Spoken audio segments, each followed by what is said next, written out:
Hello students, class 9th। अब बेटा आप आगे अपना वर्क स्टार्ट करते हैं। एक्सरसाइज 13.3 आज हमें करनी है। पीछे हम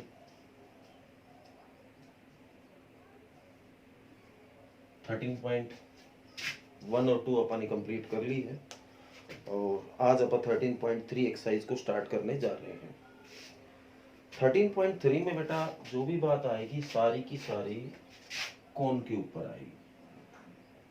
कोण, तो कोण में क्या होता है, इस तरह की शेप का एक फिगर है, ये आपके सामने कोण है।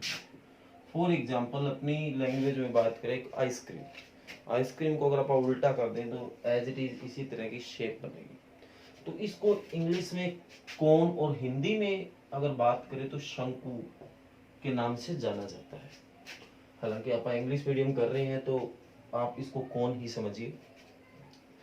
अब क्या है, इसके ऊपर चैप्टर का नाम जो है वो सरफेस एरिया एंड वॉल्यूम है, तो हमें इसका सरफेस एरिया और वॉल्यूम के बारे में बात करनी है। वॉल्यूम के लिए आगे एक्सरसाइज और आएगी, मतलब नेक्स्ट एक्सरसाइज में इसके वॉल्यूम पे भी क्वेश्चन बनने स्टार्ट हो जाएंगे।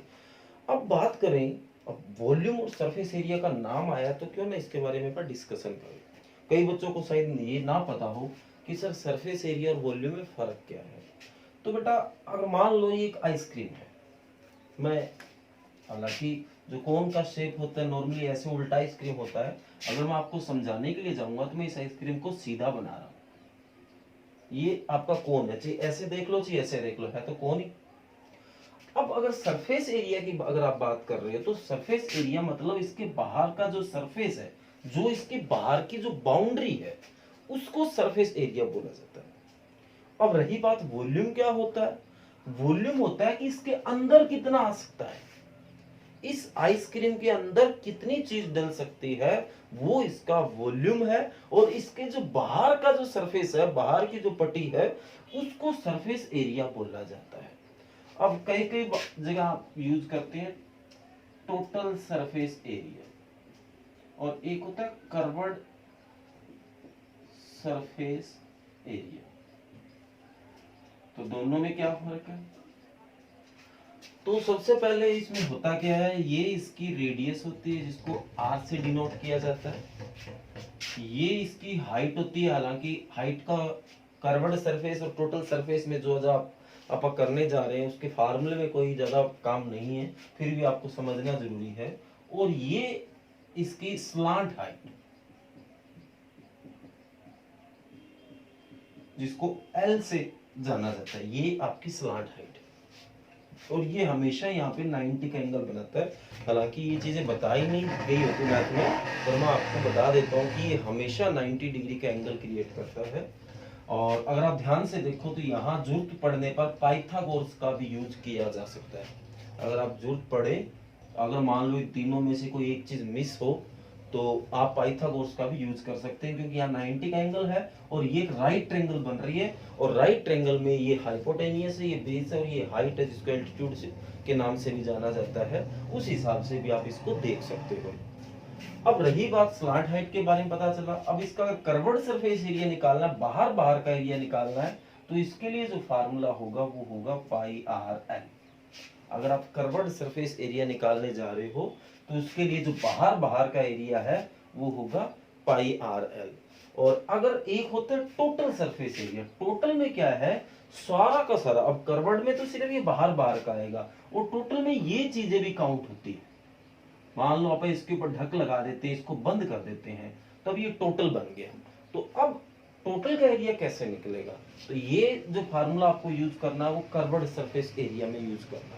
और अगर टोटल का निकालना पड़ जाए तो टोटल में रह क्या गया, सिर्फ ये चीज रहेगी जिसका यूज नहीं हुआ, बाकी तो बार बार में सारा आ गया। देखो ये सारा बाहर का एरिया आ गया। ओके बेटा, अब रही बात, ये जो है आप अगर ध्यान से देखोगे तो एक सर्कल होगा, ये एक सर्कल की तरह आपको दिखाई देगा, गोल गोल ऊपर से पूरा। और सर्कल का एरिया क्या होता है बेटा, पाई आर स्क्वायर। तो इस बाहर बाहर वाले का हो गया पाई आर एल, और ऊपर वाले का हो गया पाई आर स्क्वायर। तो दोनों में क्या कॉमन आ रहा है, पाई और आर। तो यहाँ क्या बच गया एल और यहाँ क्या बच गया आर।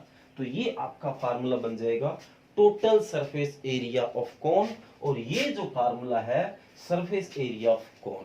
तो उम्मीद करता हूं जो आज मैंने आपको बातें बताई है, एक तो मैंने आपको बात बताई शंकु के बारे में, जिसको शंकु हिंदी में बोला जाता है, इंग्लिश में इसको कोन बोला जाता है, कोन के बारे में, कोन का फिगर कैसा होता है वो आपको मैंने समझाया। एक आइसक्रीम या जोकर की टोपी इस तरह की शेप की होती है, तो इसको अपन शंकु कोन के नाम से जानते हैं। अब इसमें रहने वाली जो बातें हैं वो एक तो कर्वड सरफेस एरिया, सबसे पहले कर्वड सरफेस एरिया होता क्या, फॉर एग्जांपल ये जो मेरे पास है ये एक सिलेंडर है, ये इसके बारे में भी एक्सरसाइज पीछे चली गई है, बाकी आगे और आएगी तो मोर बताऊंगा आपको। ये एक सिलेंडर है, अगर इसका कर्वड सरफेस एरिया की बात करें तो ये जो बाहर का एरिया है, जैसे ये वर्ड लिखा हुआ है, ये कर्वड सरफेस एरिया, ये इसके ये जो एरिया है वो कर्वड सरफेस एरिया है। अगर आप वॉल्यूम की बात करें तो इसके अंदर कितना आ सकता है, इस जैसे फॉर एग्जांपल एक पाइप है, जो पाइप के आप टच करते हैं जो बाहर वाली शेप है वो कर्वड सरफेस एरिया, और पाइप के अंदर जो आप पानी डालते हैं वो उसका वॉल्यूम है कि इसके अंदर कितना पानी आ सकता है। अगर कैपेसिटी पूछी जा रही है तो वो उसके वॉल्यूम की बात हो रही है। और अगर पेंट करवाना है उसको, आपने कई बार सुना होगा इतने रुपए पर मीटर स्क्वायर का पेंट का खर्च है, तो आप बताओ टोटल इसका खर्च क्या आएगा, तो वो हमेशा उसका कर्वड सरफेस एरिया होता है। कई बार टोटल भी होता है, जैसे टोटल मतलब जो चीज रहेगी, जैसे अगर कोन की बात करें तो कोन में क्या है, ऊपर वाला शेप रह जाता है, तो अगर ये भी निकाला तो एक सर्कल की तरह होता है, और सर्कल का एरिया होता है पाई आर स्क्वायर, तो वो इस एरिया में प्लस कर दो तो आगे आपके सामने है। तो उम्मीद करता हूँ जो भी बातें मैंने आपको बताई है समझ आई है। आज जो एक्सरसाइज आप करने जा रहे हैं उसमें इन बातों का बहुत ज्यादा यूज है, और उम्मीद करूंगा आपको ये चीजें समझ आई है। तो बेटा एक्सरसाइज 13.3 स्टार्ट कर रहा हूं, तो ध्यान से देखना इसमें क्या आज आप करने वाले हैं।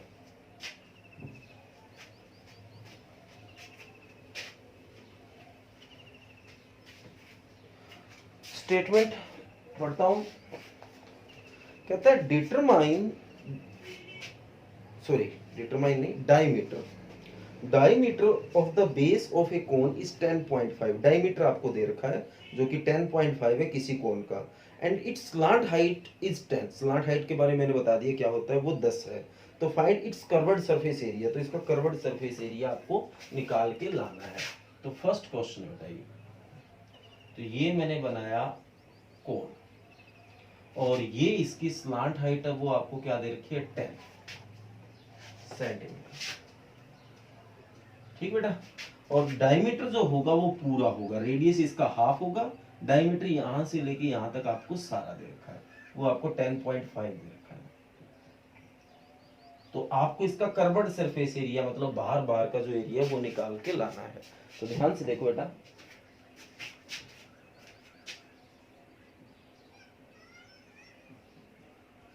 डायमीटर को डी से डिनोट किया जाता है 10.5। हमें निकाल के लाना है रेडियस, क्योंकि फार्मूले में रेडियस की जो होती है जिसको आर से डिनोट किया जाता है, जो कि इसका हाफ होगा। तो 10.5 के अपॉन में 2 लग गया, इस पॉइंट को हटाने के लिए 10 लग जाएगा, एक जीरो नीचे लग गया जो कि 20 हो गया। तो 5 पे कट किया तो बेटा 2 और 1 और ये 4, तो क्या आ जाएगा 21/4, ये आपकी रेडियस आ गई। और जो स्लांट हाइट है जिसको कि एल के नाम से जाना जाता है वो आपको 10 दे रखी है। ओके बेटा, ये एल आर डी ये आपको पता होना चाहिए बेटा, क्योंकि फार्मूले में इसका सीधा सा यूज है। तो curved surface area of cone, तो फार्मूला रहेगा बेटा पाई आर एल। पाई की वैल्यू इसने कुछ दे नहीं रखी, पाई नॉर्मली ये दे देता है, पाई ये यूज करो ये यूज करो। अगर कुछ ना दे रखा हो तो पाई की वैल्यू 22/7 22/7। रही बात आर, आर है आपका 21/4, और रही बात एल है आपका 10। तो जो बेटा कट होता है कट कीजिए, जैसे कि 7 से ये 3 पे कट हो गया, 2 2 जा 4, ये 11 पे कट हो गया, 2 से ये 5 पे कट हो गया, तो ये हो गया 11 और ये हो गया 15, तो कितना आ गया 165 सेंटीमीटर स्क्वायर, क्योंकि एरिया हमेशा किस में आता है बेटा, सेंटीमीटर स्क्वायर में आता है। ये आपका फर्स्ट क्वेश्चन है, उम्मीद करता हूं अच्छे से आपको समझ आया होगा। आगे है बेटा क्वेश्चन नंबर 2, स्टेटमेंट पढ़िए ध्यान से। क्वेश्चन नंबर 2 की फिगर मैं यही पढ़ा रहने देता हूं, क्योंकि मोस्टली कोन के ऊपर क्वेश्चन बनेंगे। और कहता है find the total surface area of cone. अब क्या टोटल सरफेस एरिया निकाल के लाना है। If it's slant height is 21 and diameter of its is 24। अगर स्लांट हाइट की अगर आप बात कर रहे हो तो वो आपको दे रखी है 21, और अगर आप बात कर रहे हो डायमीटर की तो वो आपको दे रखा है 24। तो डायमीटर वगैरह भी अपना काम आ जाता। तो देखो बेटा, तो क्वेश्चन नंबर 2, तो जो डायमीटर है जिसको डी से डिनोट किया जाता है 24, तो रेडियस बेटा हमेशा इसका हाफ होता है। तो 24/2 कितना आ गया 12। और रही बात स्लांट हाइट, जिसको कि एल से डिनोट किया जाता है 21। तो अब की बार निकाल के लाना है टोटल सरफेस एरिया। तो अभी मैंने बताया था टोटल सरफेस एरिया कैसे निकलता है। टोटल मतलब कर्वड बाहर बाहर वाला तो सारा ही हो गया पाई आर एल, प्लस नीचे जो बच गया, नीचे अब आपको ये यहाँ ध्यान से दिखाई नहीं दे रहा होगा, नीचे एक सर्कल की तरह देखो, यहाँ से देखो, ये देखो, ये एक सर्कल है और सर्कल का एरिया होता है पाई आर स्क्वायर। तो ये टोटल सरफेस एरिया हो गया कोन का। Total surface area of cone लिखना जरूरी है, ठीक बेटा। यहाँ इसके बाद से तो पाई और आर कॉमन आया तो एल प्लस आर बच जाएगा। तो पाई कुछ नहीं दे रखा तो 22/7, आर की वैल्यू है आपकी 12 इंटू एल है आपका 21 प्लस आर फिर आपका 12। तो 22/7 मल्टी 12 ये हो गया बेटा आपका 33। तो कुछ भी कट नहीं हो रहा है, तो बेटा आपस में इनकी मल्टी करना और 7 से डिवाइड कर देना, बस इतना सही है। तो उम्मीद करता हूँ ये चीज तो आप कर लोगे, सारों की मल्टीप्लाई करके 7 से इसको डिवाइड कर देना। तो ये आपका क्वेश्चन नंबर 2 है। उम्मीद करता हूँ अच्छे से आपको समझ आया है। आगे बढ़ते हैं बेटा क्वेश्चन नंबर 3। स्टेटमेंट पढ़िए आप इतने उसकी। Curved surface area of A cone is 308 centimetre square. अब की बार कर्व्ड सरफेस एरिया जो निकालते हैं आप, वो आपको गिवन है, दे रखा है। And it's slant height is 14, slant height में दे रखा 14 है। फाइंड, पहला क्वेश्चन है the radius of A base. पहले में रेडियस ऑफ बेस निकालना है और दूसरे में total curved surface area of cone. तो वही है बेटा, क्वेश्चन नंबर 3 है, एक कोन है, ठीक है। तो ये इसकी रेडियस हो जाएगी, ये इसकी स्लांट हाइट हो जाएगी, ये इसकी हाइट हो जाएगी। तो आपको अब क्या तो कर्व्ड सरफेस एरिया ही दे रखा है, एक स्लांट हाइट भी दे रखा है, क्या दे रखा है वो 14 सेंटीमीटर, और curved surface area of cone 308 centimetre square होगा क्योंकि एरिया है। अब रही बात पहले क्वेश्चन में रेडियस ऑफ बेस, रेडियस पूछा गया है। तो सबसे पहले तो कर्व्ड सरफेस एरिया का फार्मूला बताओ। जो एरिया होता है कोन का ही होगा, यहाँ मैंने एरिया लिखा तो कोन की बात ही चल रही है, वो होता है curved surface area pi r l. तो वो आप यहाँ रख सकते हैं। तो pi r l is equal to 308। तो पाई की वैल्यू तो 22/7 होगी बेटा। आर निकालना चाहते हैं, एल की वैल्यू 14 इज इक्वल टू 308। तो ये इससे कितने में कट हो गया 2। तो आर निकालना, तो ये इधर जाने दो भाई, 308 डिवाइड बाई 22 इंटू 2। तो ये 11 पे शायद कट हो सकता है, चेक कर लेते हैं। 11 दूनी 22 और 11 दूनी 22, यहाँ बचेगा 8, 11 8 88। यही अंदाजा मैंने लगाया था। ये 14 पे कट हो गया, ये 7 पे कट हो गया। तो आर कितना आ गया बेटा 7। तो जो फर्स्ट पार्ट में रेडियस पूछा गया है आर, वो आपका 7 सेंटीमीटर आ गया है। ओके बेटा, उम्मीद कर रहा हूँ ये सारी चीज आ रही होगी इसके अंदर, ठीक है। इसके बाद बेटा सेकंड पार्ट है total surface area of cone.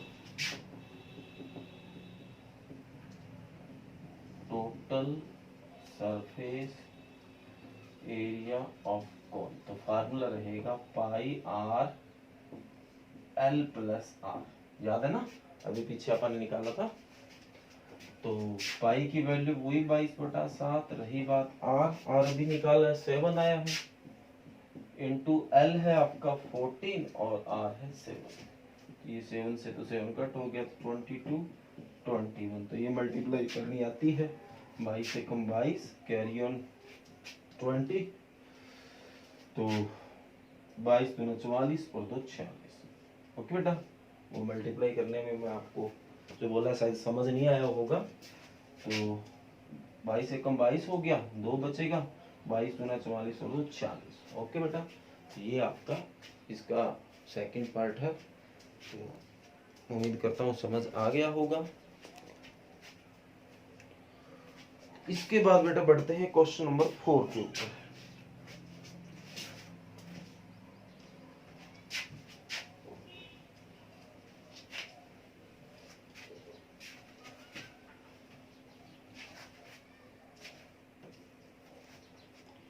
कहता है a conical tent is 10 metre height and the radius of base is 24 metre. एक कॉनिकल टेंट है बेटा, इसी तरह का ही तंबू होगा जो अपन ने बनाया है, क्योंकि कोन तो ऐसा ही होता है।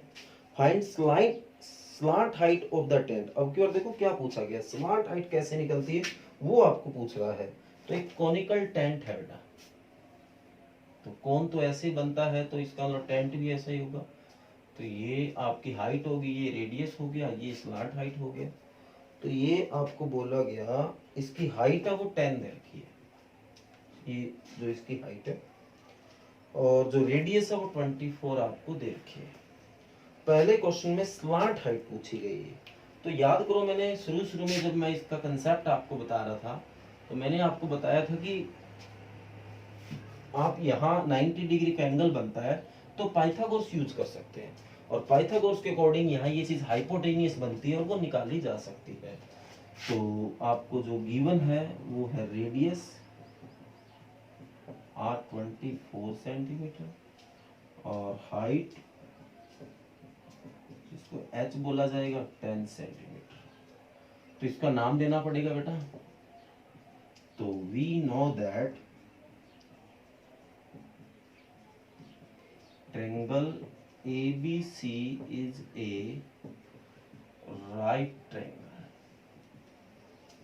जो ABC है वो राइट ट्रायंगल है। देन यूजिंग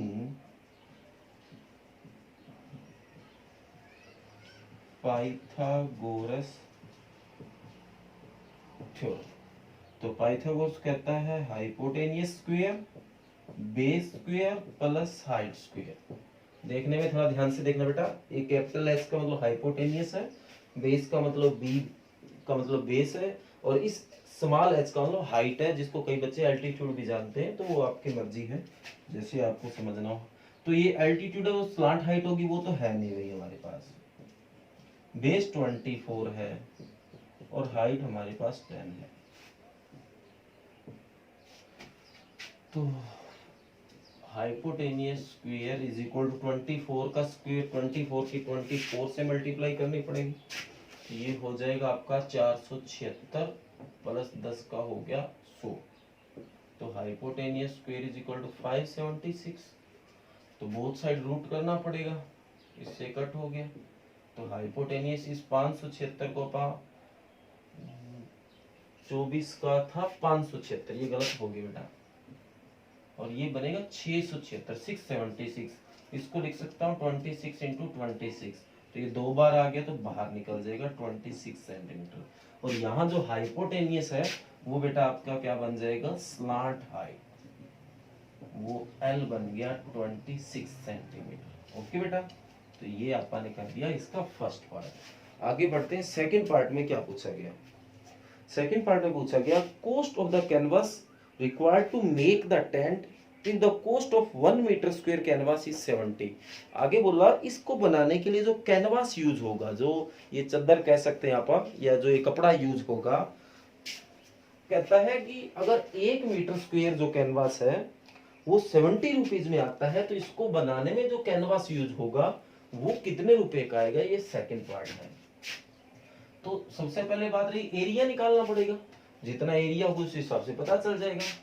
तो एरिया ऑफ कैनवास, तो फार्मूला रहेगा पाई आर एल, क्योंकि एरिया, क्योंकि इसमें नीचे तो कहीं लगता नहीं, जो तंबू अपन लगाते हैं, टेंट अपन लगाते हैं, तो फर्श तो उसका बनाते नहीं अपन, तो ऊपर बाहर बाहर का ही रह जाता है। तो पाई आर एल, तो पाई की वैल्यू कुछ नहीं दे रखी, तो 22/7 नहीं दे रखा। आर तो है हमारे पास 24, और रही बात एल अभी निकाला है 26। ओके बेटा, तो ये कहीं से भी कुछ भी नहीं कट हो रहा है, तो आप इसके मल्टीप्लाई करके 7 से डिवाइड कर देना। ओके बेटा, मल्टीप्लाई आपस में करके 7 से डिवाइड कर दोगे। आगे रही बात कोस्ट निकालनी है, ये सेंटीमीटर स्क्वायर में जो भी आएगा आ जाएगा, शायद मीटर स्क्वायर है आगे, ये सारा डाटा मीटर में चल रहा है, ये लिखने में गलती हुई है, ये सारा का सारा जो डाटा है वो मीटर में है, ठीक है, तो ये सारा मीटर स्क्वायर में आ जाएगा। अब आगे लिखना को, इसको पूरा निकालने के बाद जो मल्टीप्लाई करने के बाद डिवाइड कर लेना, जो आंसर आएगा उसके बाद कह रहा हूं, the cost of 1 metre square canvas is 70 rupees. अब आगे जो भी इसका आंसर आएगा ना वो यहाँ लिख देना। मान लो ये अंदाजे से बता रहा हूँ, मान लो ये 400 आ गया, हालांकि क्या आएगा नहीं पता, निकालने के बाद ही पता चलेगा। मान लो ये 400 आ गया तो वो इससे मल्टीप्लाई हो जाएगा। ओके बेटा, वो तो निकालने के बाद ही पता चलेगा कि ये आएगा कितना। मैंने एग्जांपल दिया है, यहाँ जो भी आएगा उसकी 70 से मल्टी कर देना, वो आपका आंसर आ जाएगा। ओके बेटा, तो ये क्वेश्चन नंबर 4 है। अब आप आगे बढ़ते हैं क्वेश्चन नंबर 5 के ऊपर।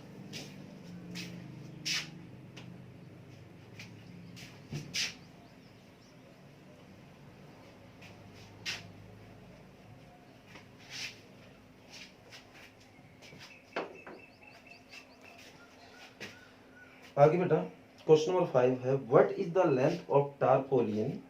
ये जो टारपोलियन है, ये जो इसको हिंदी में जो कपड़ा जैसे तिरपाल, जो कपड़ा होता है कैनवास जैसे अब यूज करें, उसी तरह कपड़े को तिरपाल जिसको बोला जाता है, 3 मीटर वाइड। जो एक तिरपाल है बेटा वो 3 मीटर चौड़ा है, will be required to make a conical tent of 8 meter and base radius of 6 meter। दोबारा से पढ़ता हूँ, what length of tarpaulin 3 meter wide will be required to make conical tent of height 8 meter and base 6 meter। अच्छा, इसमें ये कहा बेटा कि अगर मान लो एक कॉनिकल टेंट बनाना में, और कॉनिकल टेंट की जो हाइट है वो 8 मीटर और रेडियस है वो 6 मीटर है। अगर मान लो हमें उसको बनाना है और हमारे पास एक त्रिपाल है जो कि 3 मीटर चौड़ा है, वाइड है, तो उसकी लेंथ कितनी होनी चाहिए, ये इसका क्वेश्चन है। ठीक है बेटा, assume that the extra length of material will be required for stitching margin and wastage in cutting is approximate 20 cm। और मान लो कि इसमें जो वेस्टेज हो जाता है प्लस इसके जो स्टिचिंग करवाने जो मार्जिन है वो सारा का सारा 20 सेंटीमीटर मान के चल सकते हो, और जहां भी पाई है वहां 3.14 यूज करना है। देखो बेटा इंटरेस्टेड क्वेश्चन है, एक इस तरह का कॉनिकल टेंट है बेटा, जिसकी हाइट और रेडियस दे रखी है। हाइट है 8 मीटर और रेडियस है 6 मीटर। इसको बनाना है, इस तरह का कपड़ा है, तिरपाल है हमारे पास 3 मीटर चौड़ा। ठीक बेटा, इस तरह के कपड़े से ऐसा एक हमें टेंट बनाना है, तो इस कपड़े की लेंथ कितनी होनी चाहिए, ये इसने हमारे लिए क्वेश्चन खड़ा कर दिया है। तो देखो बेटा ध्यान से देखना क्या इसका क्वेश्चन और कैसे सोल्व करना है। उम्मीद करता हूँ आपको समझ तो आ गया है जो मैंने बात बोली है। इस तरह का एक टेंट बनाना बेटा हमें, और उसको बनाने के लिए जो तिरपाल चाहिए वो यहाँ से आएगी, और ये जो तिरपाल है वो 3 मीटर चौड़ा है, तो इस तिरपाल की लेंथ कितनी होनी चाहिए ये क्वेश्चन है। प्लस अब इसको हम स्टिच करते हैं, जैसे तंबू बनाएंगे, स्टिचिंग मतलब जो अपन सिलाई करते हैं उसमें भी कपड़ा वेस्टेज हो जाता है, इसके अलावा भी कोई वेस्टेज है वो 20 सेंटीमीटर अप्रोक्सीमेट मान के आप ये चीज कर सकते हो। तो देखते हैं बेटा अब कितना एरिया रिक्वायर्ड है वो देखते हैं, क्योंकि दोनों का एरिया तो सेम होगा बेटा, क्योंकि इस कपड़े को यूज करके ये बनाना है, जितनी ये जरूरत है वो यहाँ से आनी है। तो कुल मिला के जो कपड़ा है इधर और इधर दोनों का एक जितना रहना है। तो देखते हैं बेटा, तो ये इन टेंट में आते हैं बेटा। तो जो रेडियस है आर वो देखिए 6 मीटर, और जो हाइट है एच वो दे रखा है 8 मीटर। अब रही बात इसका एरिया निकालना, तो स्लांट हाइट होनी चाहिए, तो वो तो निकालना पड़ेगा। तो वही सेम काम अभी जो किया था। तो we know that triangle ABC is right triangle, then using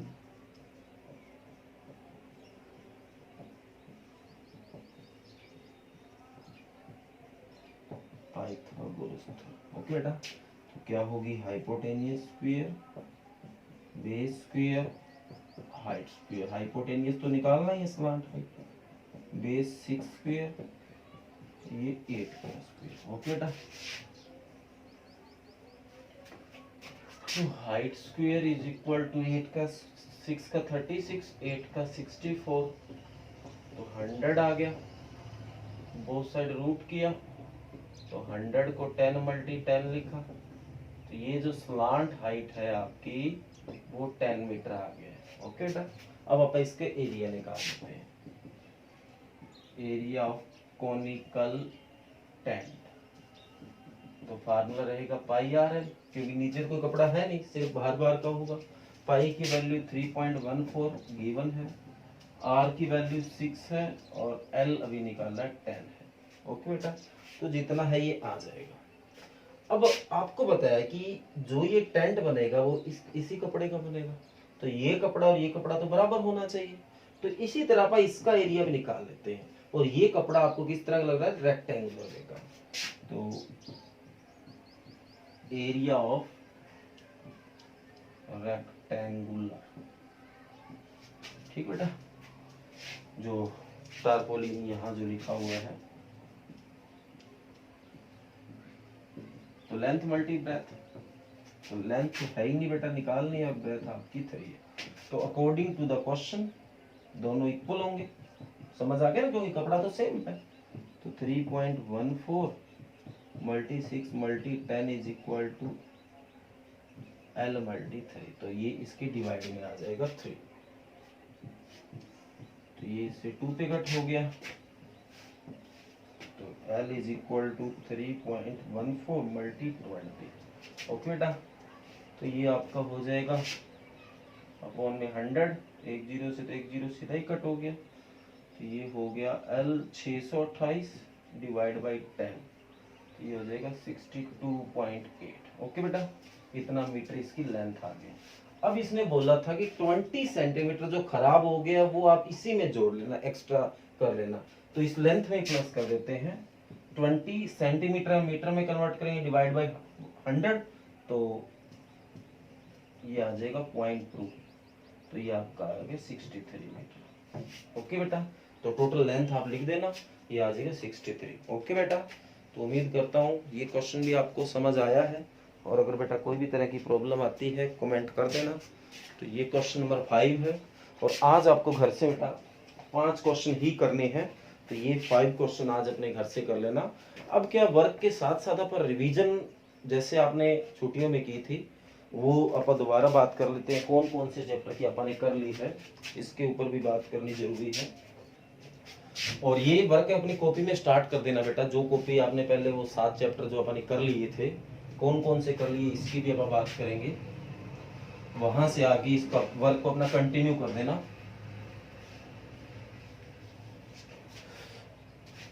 अब रिवीजन भी साथ साथ करते रहना है। और अपन चैप्टर कर लिया है पहला, दूसरा, तीसरा, चौथा, इसके बाद 7वां नहीं किया था,